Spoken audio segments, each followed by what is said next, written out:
અમરેલી જિલ્લામાં દરિયા કિનારે આવેલ મચ્છી ઉદ્યોગ સાથે સંકળાયેલ જાફરાબાદ શહેરની પરિસ્થિતિ ગરકાવ પડેલ વરસાદના કારણે ખરાબ હાલત થતી જોવા મળી હતી। પ્રથમ માછીમારોની સિઝનની શરૂ થતાની સાથે જ કુદરતી આફત આવતા બે બોટ ડૂબતાની સાથે 11 ખલાસીઓ ગુમ થયા હતા। જાફરાબાદ શહેરની પરિસ્થિતિ ગરકાવ પડેલ વરસાદના કારણે ખરાબ હાલત જોવા મળી હતી।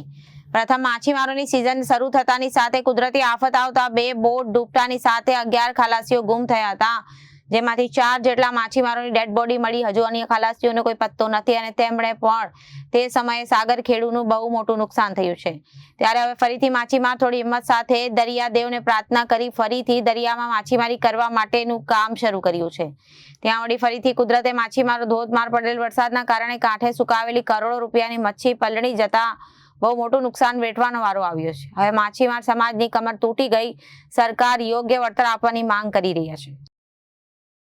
હાલમાં જે વરસાદ પડ્યો છે એની અંદર જાફરાબાદ બંદરની અંદર કરોડો રૂપિયાની નુકસાની થઈ છે। કારણ કે જાફરાબાદ બંદર એવું બંદર છે કે જે બુમલા મચ્છી, બોમ્બે ડક મચ્છીનું ફિશિંગ કરે છે। દરિયામાંથી દૂર દૂર સુધીથી બોમ્બે ડક લાવી અને બહેનો દ્વારા એને સુકવણી કરવામાં આવે છે। જો સુકવણીને 2-3 દિવસ સુધી કાંઈ ન થાય તો સુકાય તો એ આ ઇન્ટરનેશનલ માર્કેટની અંદર બુમલા જાય છે, પરંતુ આ દરમિયાનમાં જો વરસાદ પડી જાય તો એની અંદર જીવાત બેસી જાય છે અને એને ફેંકવો પડે છે। તો આવી રીતના અવારનવાર આવી રીતના વર્ષની અંદર બનાવો બને છે અને માછીમારો કરોડોની નુકસાનીમાં જાય છે। એક બાજુ શરૂઆતથી જ વરસાદ, વાવાઝોડું અને જે તોફાનના કારણે માછીમારો પણ જાન ગુમાવી, 11 માછીમારોએ આવા બધા બનાવો બનવાના કારણે એક બાજુ માછીમારો પડતીમાં છે, એમાં આ ફરીથી કમોસમી વરસાદના કારણે કરોડોની નુકસાની ભોગવવી પડે છે।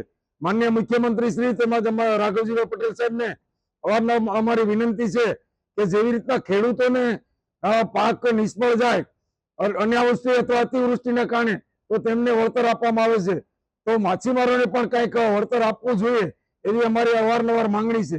બીજું કે આવતા દિવસોની અંદર કેન્દ્ર સરકારમાં જેમ 1 ઓગસ્ટથી પરમિશન આપવામાં આવે છે માછીમારી કરવા માટે, એને બદલે ગુજરાત સરકારે 15 ઓગસ્ટ કરી છે, પરંતુ આવતા દિવસોની અંદર કેન્દ્ર સરકારમાં રજૂઆત કરી અને 1/9 ફિશિંગ ચાલુ કરવામાં આવે તો વાવાઝોડા, વરસાદ અને બધું આ નીકળી જાય અને માછીમારોને આ જે નુકસાની વેઠવી પડે ન વેઠવી પડે। તો ફરીને અમારી વિનંતી છે કે માછીમારોને કંઈક વળતર આપવામાં આવે અને આ બેન્ડ પીરિયડ વધારી અને 1/9 સુધી કરવામાં આવે। Reporter Babubhai Vadher, Janadesh news, Jafrabad.